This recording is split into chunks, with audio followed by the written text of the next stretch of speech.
আসসালামু আলাইকুম ওয়া রাহমাতুল্লাহি ওয়া বারাকাতুহু।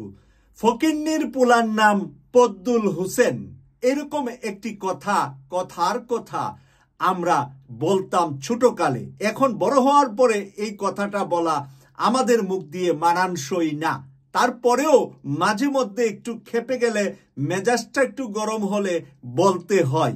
যারা কওমি জননী নাম দিয়েছিলেন সেই হেফাজতের এক অংশ এখন রয়ের এজেন্ট হয়ে বাংলাদেশে ইসলামী দলগুলার ঐক্য বিনষ্ট করার চেষ্টা চালিয়ে যাচ্ছে।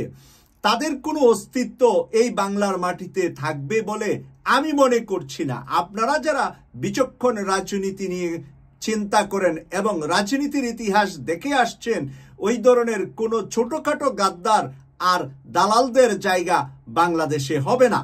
কারণ আল্লামা শফির মতন মানুষকে বিতর্কিত করেছিলেন তার ছেলে আনাস মাদানি, যার দুর্নীতির রয়েছে মহা পাহাড় সম পরিমাণ দুর্নীতি।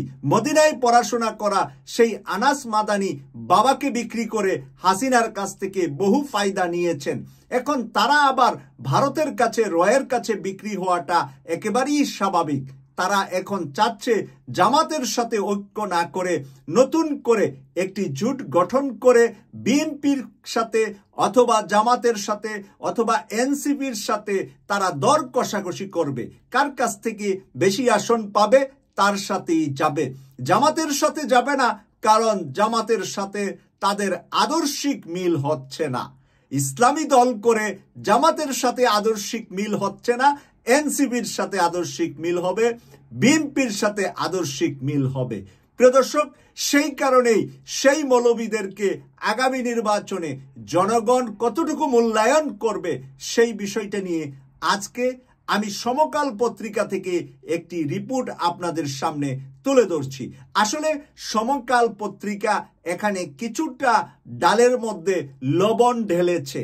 ওরা কিছুটা একত্রিত হওয়ার চেষ্টা করলেও সমকাল রর এজেন্ট হিসাবে সমকাল তাদেরকে আগিয়ে দিচ্ছে রর ফন্দিতে পড়ার জন্য এই ছোটখাটো কিছু ইসলামী দলগুলাকে।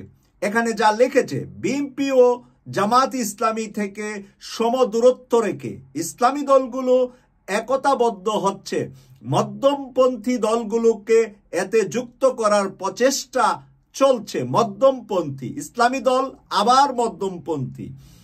নির্বাচনের আগে পরিস্থিতি এবং বড় দলগুলো কতটা ছাড় দেয় তা দেখে ঠিক করবে কার সঙ্গে জোট হবে। নির্বাচনের আগে কার কাছ থেকে দর কষাকষি করে ভালো আসন নেওয়া যাবে, তারপরে 100 আসনের ভিতরে 90টাতে ফেল করবে, যারা নিবে ওই গ্রুপের কিন্তু বরাডুবি হবে। কারণ শুধুমাত্র আসন দিলেই হবে না, ব্যক্তি মাসুকের কি ইমেজ আছে এটা জনগণ দেখবে। আমি যদি একেবারে বিশাল মানে আটলান্টিক মহাসাগরের মতো বড় কিছু নিজেকে মনে করি তাহলে চলবে না। ইউনিয়ন পরিষদে আমি কয়টা ভোট পাবো সেটা কিন্তু মানুষ বিবেচনা করবে। খালি নিজেকে তাল গাছ ভাবলেই হবে না, মানুষ কিন্তু অন্য গাছ নামে আমাকে ডাকতে পারে। প্রিয় দর্শক, সেই কারণেই নিজেদেরকে অহংকার অহমিকায় নিয়ে এই যে 24-এর বিজয়ে রক্ত জড়িয়েছে সবচাইতে 15.5 বছর আলেম ওলামারা, আবার সেই আলেম ওলামাদের মধ্য থেকে একটি গ্রুপ কিন্তু স্বরাষ্ট্রমন্ত্রী আসাদুজ্জামান কামালের বাসায় গিয়ে মিটিং করেছে, পায়ে ধরে বসে থাকতেন এবং বিভিন্ন সময় সুবিধাগুলা নিতেন আসাদুজ্জামান কামাল থেকে। এই কামাল কিন্তু এখন কলকাতায় পালিয়ে আছে, তার ছেলে আছে বাংলাদেশের কারাগারে। প্রিয় দর্শক, সেই কারণে আমি বলছি যে এরা বারবার তাই করবে। এখন বিএনপি আর জামাতের সাথে হট্টগোল গন্ডগোল করে বাংলাদেশে আবার হাসিনাকে ফেরত আনার জন্য এবং রয়ের পরিকল্পনা বাস্তবায়নের জন্য ওরা হাসিনা আওয়ামী লীগের লোকজনকে ওদের নমিনেশনের নামে ইসলামী দলগুলার ব্যানারে তাদের কোনো দলীয় প্রতীকে প্রার্থী দেয় কিনা সেটার জন্য আমাদের চোখ কান খোলা রাখতে হবে।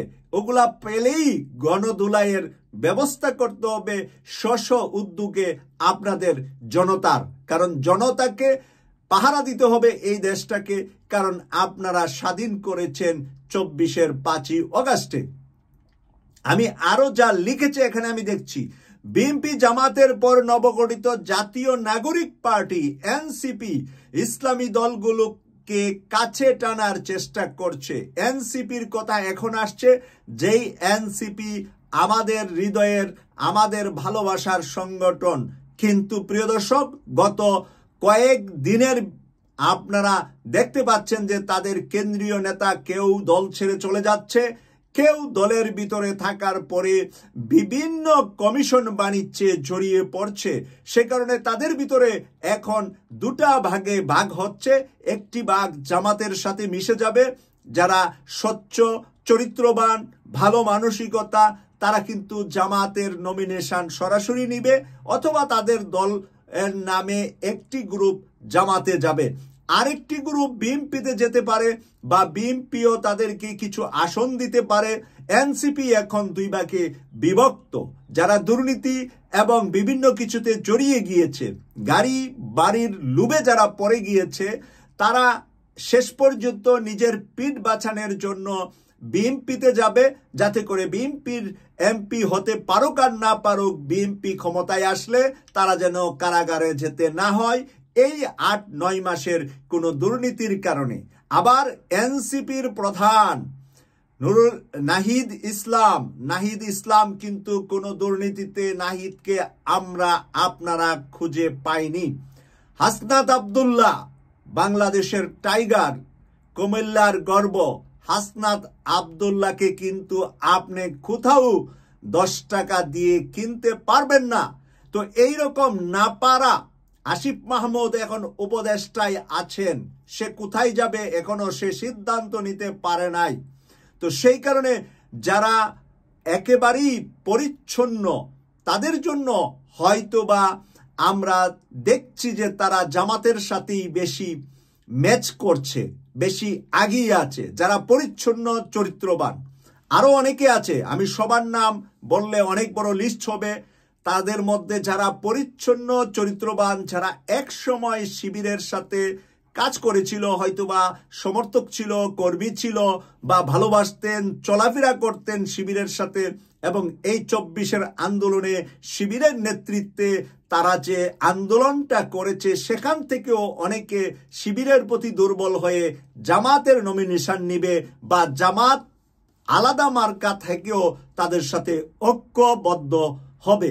কিন্তু আরেকটা এনসিপির মধ্যে যারা দুর্নীতিবাদ, আনাস মাদানির মতো যারা টাকা চুরি করেছে, মাদ্রাসার নামে যারা বরাদ্দ নিয়ে নিজে বাড়ি গাড়ি বানিয়েছে, ওরা কিন্তু এনসিপির ওই দুর্নীতিবাজদের সাথে এখন মিশবে।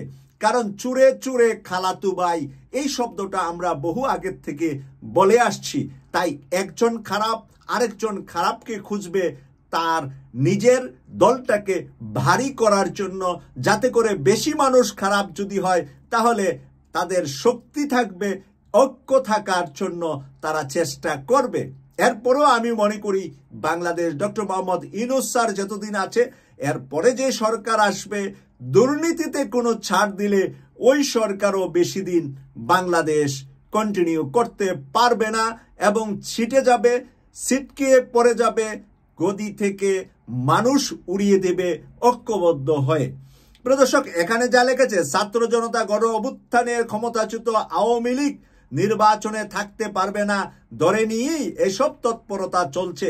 বড় জুট করে বিএনপি প্রধান প্রতিদ্বন্দ্বী হওয়া কিংবা একতাবদ্ধ থেকে সমঝোতার মাধ্যমে বিএনপির কাছ থেকে উল্লেখযোগ্য সংখ্যক আসন ছাড় পাওয়া, দুটি লক্ষ্যই ইসলামী দলগুলোর রয়েছে। বলেন, দুদিল বন্দা কলেমা চোর, না পায় শ্মশান না পায় গুড়। এদের অবস্থা তাই হবে যদি এরকম করে যে দর কষাকষি করবে, বিএনপির সাথে আসন বেশি পাইলে যাবে, আর জামাতের সাথে রয়েছে এদের আদর্শিক দূরত্ব, জামাতের সাথে আদর্শিক দূরত্ব, আর মির্জা ফখরুল ইসলাম আলমগীরের সাথে তাদের রয়েছে আদর্শিক মিল। বাংলাদেশের মানুষ ওই ইসলামী দলের ব্যানার নিয়ে মানুষের কাছে ভোটের জন্য গেলে মানুষ কি জবাব দিবে, আপনারা কমেন্টস করে লিখবেন। এখানে লেখেছে, দ্রুত নির্বাচনের দাবি পূরণে বিএনপির কাছে টানলেও আগামী নির্বাচনে কতটা ছাড় দেবে তা পরিষ্কার না করায় দলগুলো নিজেরা এক হচ্ছে। পাশাপাশি বিএনপির সঙ্গে রাজনৈতিক আলাপও চালাচ্ছে।